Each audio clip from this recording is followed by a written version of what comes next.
इस वीडियो में हम लोग क्लास 10 का चैप्टर नंबर 2 साधारण ब्याज का एमसीक्यू करने वाले हैं।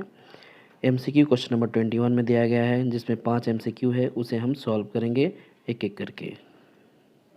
पहला क्वेश्चन है, वार्षिक R% सरल ब्याज से P रुपए का T वर्ष का ब्याज यदि I रुपया हो तो इन चार ऑप्शन में से कौन सा करेक्ट आंसर है, ये हमें बताना है। हम लोग एक फार्मूला जानते हैं, ब्याज बराबर मूलधन गुना समय गुना दर बटा 100। अब हम प्रश्न के अनुसार इन सभी का मान बैठा देंगे। जैसे कि प्रश्न में कहा गया है ब्याज बराबर आई है, तो हम ब्याज की जगह पे आई का इस्तेमाल करेंगे। मूलधन की जगह पे पी है तो पी का इस्तेमाल करेंगे। समय की जगह पे टी दिया गया है, इसलिए टी का इस्तेमाल करेंगे। और दर की जगह पे आर दिया गया है, इसलिए हम यहाँ पे आर लिखेंगे, बटा 100 करेंगे। इसके बाद अगर हम इसे क्रॉस मल्टीप्लाई कर देते हैं तो क्रॉस मल्टीप्लाई करने के बाद हमें मिलेगा 100 इंटू आई और पी टी आर। तो ये आंसर का एक्सप्रेशन देख के हम समझ जाएंगे कि इन चार ऑप्शन में से जो ऑप्शन नंबर सी है वो करेक्ट है, इसलिए जो हमारा ऑप्शन है सी वो करेक्ट आंसर हो गया। क्वेश्चन नंबर 2, कोई मूलधन एक निर्दिष्ट सरल वार्षिक ब्याज दर से 20 वर्ष में दोगुना हो जाता है तो उसी दर से वह कितने वर्ष में 3 गुना हो जाएगा। हमें इसका करेक्ट आंसर ढूंढना है, तो हम इसका सॉल्यूशन स्टार्ट करते हैं। हम मान लेते हैं मूलधन जो है वो है 100 रुपया। प्रश्न में बोला गया है कि जो मूलधन है वो 20 वर्ष में 2 गुना हो जाता है, इसलिए मिश्रधन को हमने 200 रुपया मान लिया, क्योंकि 100 रुपये का दोगुना जो है वो 200 रुपया होता है। अगर मिश्रधन 200 रुपया है, मूलधन 100 रुपया है, तो ब्याज जो है वो 100 रुपया होगा। 200 से 100 माइनस करने पे 100 होता है, इसलिए जो ब्याज है वो 100 रुपया ही होगा। और ये भी कहा गया है कि मूलधन को दोगुना होने में 20 वर्ष का समय लगा है, तो इसलिए हमने पहली परिस्थिति में मूलधन को 100 रुपया माना, मिश्रधन को 200 रुपया माना और ब्याज हो गया 100 रुपया, समय हो गया 20 वर्ष। दूसरी परिस्थिति में हम देख लेते हैं, जो मूलधन है वो तो 100 रुपया ही है, लेकिन मिश्रधन जो है वो 300 रुपया हो गया, क्योंकि प्रश्न में कहा गया है कि मूलधन जो है वो 3 गुना हो जाता है। इस वजह से मिश्रधन को हमें 300 रुपये लिखना पड़ेगा। और अगर मिश्रधन 300 हो जाता है, मूलधन 100 रुपया हुआ, तो ब्याज जो है वो 200 रुपया होगा। और 200 रुपये ब्याज मिलने में कितना समय लगेगा, हमें यही निकालना है, इसलिए हमने इसे एक्स वर्ष मान लिया।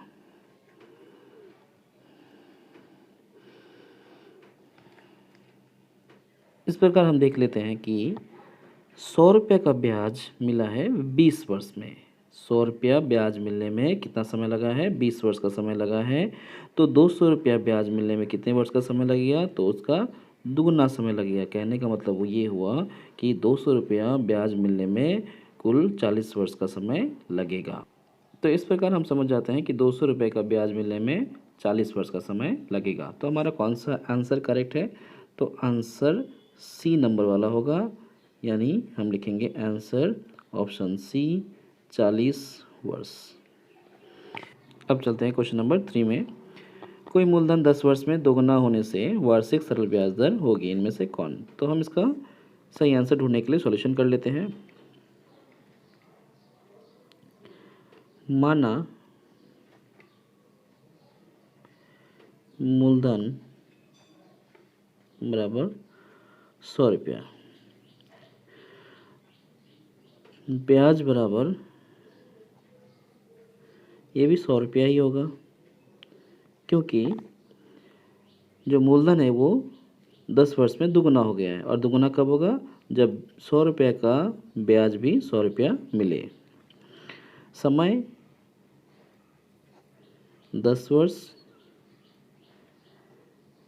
हमें वार्षिक सरल ब्याज दर निकालनी है, इसलिए दर बराबर क्वेश्चन मार्क। हम दर का फॉर्मूला बैठाएंगे और इसका सॉल्यूशन निकालेंगे।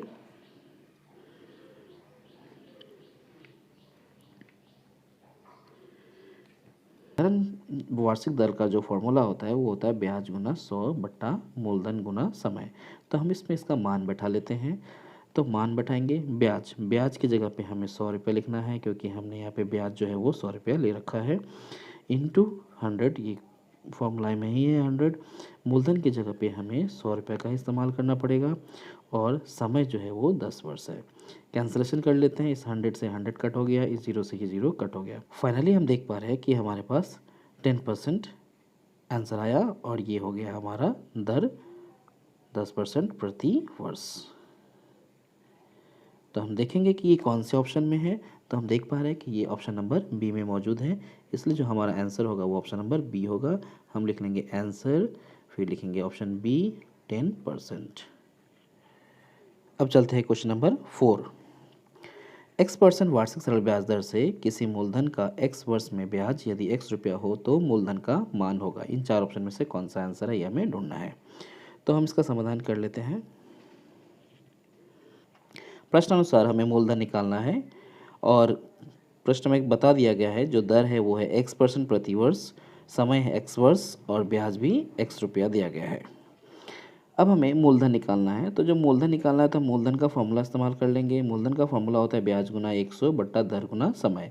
अब इस फार्मूला में हमें मान बैठा देना है और फिर हमें आंसर मिल जाएगा।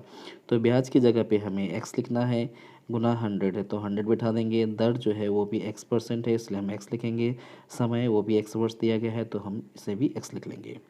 फिर हम x के साथ इस x को कट करेंगे तो हम देखेंगे कि हमारे पास जो आएगा आंसर वो होगा 100/x और ये रुपया होगा। तो इस प्रकार जो मूलधन है वो हो गया 100/x रुपया। और ये कौन से नंबर ऑप्शन में मौजूद है, तो हम देख पा रहे हैं ये ऑप्शन नंबर सी में मौजूद है, इसलिए हमारा आंसर जो होगा वो होगा ऑप्शन नंबर सी 100/x रुपया। क्वेश्चन नंबर 5, वार्षिक 8% सरल ब्याज दर से किसी मूलधन का n वर्ष में कुल ब्याज PNR/25 रुपया होने से मूलधन का मान होगा। इन 4 ऑप्शन में से कौन सा करेक्ट आंसर है ये हमें निकालना है। ठीक क्वेश्चन नंबर 4 की तरह हम इसका सॉल्यूशन कर चुके हैं। इस प्रश्न में हमें मूलधन निकालना है, इसलिए मूलधन बराबर क्वेश्चन मार्क, दर जो है वो 8% प्रति वर्ष दिया गया है, समय n वर्ष है और ब्याज जो है वो PNR/25 दिया गया है। हमें मूलधन निकालना है, इसलिए हम मूलधन का फॉर्मूला इस्तेमाल कर लेंगे जो होता है ब्याज गुना 100 बट्टा दर गुना समय। तो हमें इसका मान बैठा लेना है। ब्याज की जगह पे हमें बैठाना है PNR/25 क्योंकि प्रश्न में हमें जो ब्याज है वो PNR/25 दिया गया है तो हम इसकी जगह में बैठा लेंगे। गुना देके 100 बिठाना है और नीचे जो दर और समय है उसका वैल्यू भी हम इसके नीचे बिठा लेंगे। तो दर है 8% इसलिए हमने दर की जगह पे R लिखा और समय जो है वो n वर्ष है इसलिए हमने समय की जगह पे n लिखा। अब हम देखेंगे कि इस n के साथ ये n कट हो जाएगा और इस r के साथ ये r कट हो जाएगा और 25 से ये 100 जो है वो 4 टाइम्स में कट हो जाएगा। फाइनली हम देखेंगे कि हमारे पास 4p आया और ये 4p रुपया जो है यही हमारा मूलधन हो जाएगा इस प्रश्न के लिए। तो हम देखेंगे कौन सा ऑप्शन करेक्ट है, तो देख पा रहे हैं कि ऑप्शन नंबर बी जो है वो करेक्ट है, इसलिए हम लिखेंगे आंसर, फिर ऑप्शन नंबर बी 4p रुपया। तो इस तरह से हमारा इसका सॉल्यूशन कंप्लीट हो गया।